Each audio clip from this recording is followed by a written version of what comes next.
जम्मू कश्मीर से धारा 370 खत्म हुए 3 साल हो गए।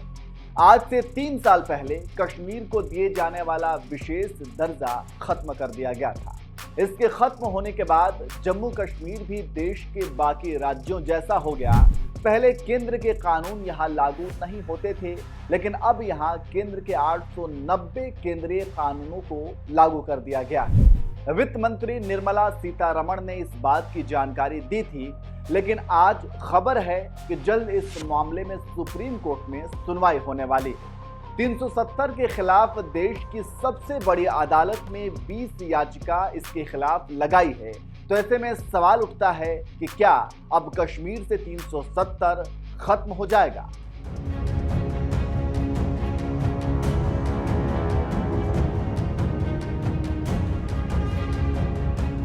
नमस्कार, मैं नियाज खान और आप देख रहे हैं NMF न्यूज। यह सवाल ये उठता है कि 3 साल बाद आखिर एक बार फिर से ये मुद्दा क्यों उठा है। दरअसल सुप्रीम कोर्ट ने एक प्रेस रिलीज जारी करके बताया कि चीफ जस्टिस DY चंद्रचूड़ की अगुवाई में 5 जजों की बेंच इस मामले में सुनवाई करेगी। इस बेंच में Justice Sanjay Kishan Kaul, Justice Sanjeev Khanna, Justice BR Gavai और जस्टिस सूर्यकांत शामिल होंगे। इसके बाद अनुच्छेद 370 को लेकर बयानबाजी तेज हो गई है। सवाल उठ रहे हैं कि क्या फिर से जम्मू कश्मीर में अनुच्छेद 370 लागू हो सकता है? तो चलिए पहले आपको बताता हूं कि आखिर ये अनुच्छेद है क्या और सरकार ने इसे क्यों हटाया। अनुच्छेद 370 70 साल से चले आ रहे अनुच्छेद 370 को 3 साल पहले ही खत्म कर दिया गया था। दरअसल अक्टूबर 1947 में कश्मीर में तत्कालीन महाराजा हरि सिंह ने भारत के साथ एक विलय पत्र पर साइन किया था। इसमें कहा गया था कि 3 मुद्दों के आधार पर जम्मू कश्मीर भारत को अपनी सत्ता हस्तांतरित करेगा और वो मामले थे विदेश मामले, रक्षा और संचार।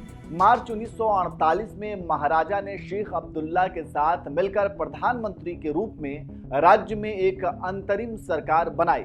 1949 में शेख अब्दुल्ला और 3 और सहयोगी भारतीय संविधान सभा में शामिल हुए और जम्मू कश्मीर की विशेष स्थिति पर बातचीत की, जिससे अनुच्छेद 370 को अपनाया गया। इसमें कहा गया था कि रक्षा, विदेश, वित्त और संचार मामलों को छोड़कर भारतीय संसद को राज्य में किसी कानून को लागू करने के लिए जम्मू कश्मीर सरकार की मंजूरी की आवश्यकता होगी।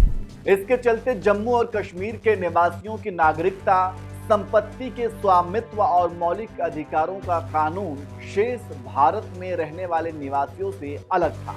अनुच्छेद 370 के तहत अन्य राज्यों के नागरिक जम्मू कश्मीर में संपत्ति नहीं खरीद सकते थे। अनुच्छेद 370 के तहत केंद्र को राज्य में वित्तीय आपातकाल घोषित करने की शक्ति नहीं थी।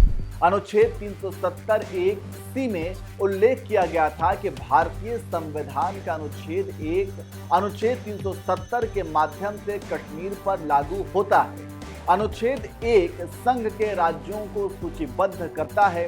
इसका मतलब है कि यह अनुच्छेद 370 है जो जम्मू कश्मीर राज्य को भारतीय संघ से जोड़ता है। जम्मू और कश्मीर के तत्कालीन संविधान की प्रस्तावना और अनुच्छेद 3 में कहा गया था कि जम्मू और कश्मीर राज्य भारत संघ का अभिन्न अंग है और रहेगा। अनुच्छेद 5 में कहा गया है कि राज्य की कार्यपालिका और विधायी शक्ति उन सभी मामलों तक फैली हुई है जिनके संबंध में संसद को भारत के संविधान के प्रावधानों के तहत राज्य के लिए कानून बनाने की शक्ति है। जम्मू कश्मीर का संविधान 17 नवंबर 1956 को अपनाया गया और 26 जनवरी 1957 को लागू हुआ था। 5 अगस्त 2019 को भारत के राष्ट्रपति द्वारा जारी संविधान आदेश 2019 द्वारा जम्मू और कश्मीर के संविधान को निष्प्रभावी बना दिया गया। इसके बाद खूब बवाल हुआ था, पाकिस्तान तक फड़फड़ाने लगा था। अनुच्छेद 370 हटने के बाद क्या हालात हैं? 2019 में जब अनुच्छेद 370 खत्म किया गया था, तब पड़ोसी मुल्क पाकिस्तान ने कुछ हद तक स्थिति बिगाड़ने की कोशिश की थी। घुसपैठ के जरिए हिंसा कराने की खूब कोशिश हुई, लेकिन सुरक्षा बलों ने सभी को नाकाम कर दिया। केंद्र सरकार ने विशेष तौर पर जम्मू कश्मीर के विकास पर फोकस करना शुरू कर दिया। अब हर बजट में जम्मू कश्मीर के लिए विशेष प्रावधान किए जाते हैं ताकि यहां के लोगों को मुख्य धारा से जोड़ा जा सके। अनुच्छेद 370 खत्म होने के बाद पहली बार ऐसा हुआ जब जम्मू कश्मीर संयुक्त राष्ट्र के दागे लिस्ट से बाहर हुआ। तो अब ये भी जान लीजिए कि क्या ये कानून दोबारा से लागू किया जा सकता है। तो उसका जवाब है कि कतई नहीं किया जा सकता है, क्योंकि अनुच्छेद 370 पूरी तरह से कानूनी तौर पर हटाया गया है। संसद के दोनों सदनों से इस प्रस्ताव को पास किया जा चुका है। राष्ट्रपति भी इसे मंजूरी दे चुके हैं। सुप्रीम कोर्ट कानूनी पहलुओं पर जरूर चर्चा कर सकती है, लेकिन इसे फिर से लागू करना मुश्किल है। संसद का काम कानून बनाना होता है और न्यायपालिका का काम उस कानून का पालन करते हुए न्याय दिलाना है। वो लोग इस सपने को ना देखें और कश्मीर में चल रहे विकास को चलने दें। आप इस खबर पर क्या राय रखते हैं, हमें कमेंट करके जरूर बताएं। दिल्ली तक आवाज जानी चाहिए कि इस बार भी 24 के चुनाव में मोदी जी को फिर से देश का प्रधानमंत्री बनाना है। मेरे साथ दोनों हाथ उठाइए, अंत तक सभी लोग उठाए दोनों हाथ। 24 में 300 से ज्यादा सीटों के विजय के संकल्प की मुट्ठी बींचिए और प्रचंड आवाज से बोलिए, भारत माता की, भारत माता की, भारत माता की। उन्होंने संबोधन में आगे कहा कि सालों तक 3 परिवारों का शासन रहा और धारा 370 के कारण जम्मू कश्मीर में विकास नहीं हुआ था।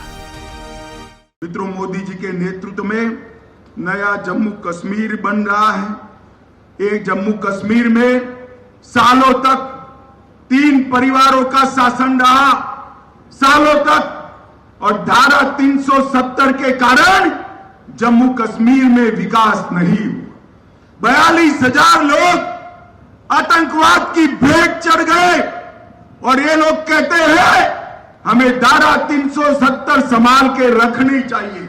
मैं पूछना चाहता हूं अब्दुल्ला और मुफ्ती को कि भैया, ये 42,000 लोग मारे गए, कौन जिम्मेदार है? शासन तो आपका ही रहा, ये 3 परिवार ने ही शासन किया। नरेंद्र मोदी जी के नेतृत्व में यहां पर आतंकवाद पर संपूर्ण नकेल कसने का काम भारतीय जनता पार्टी की सरकार ने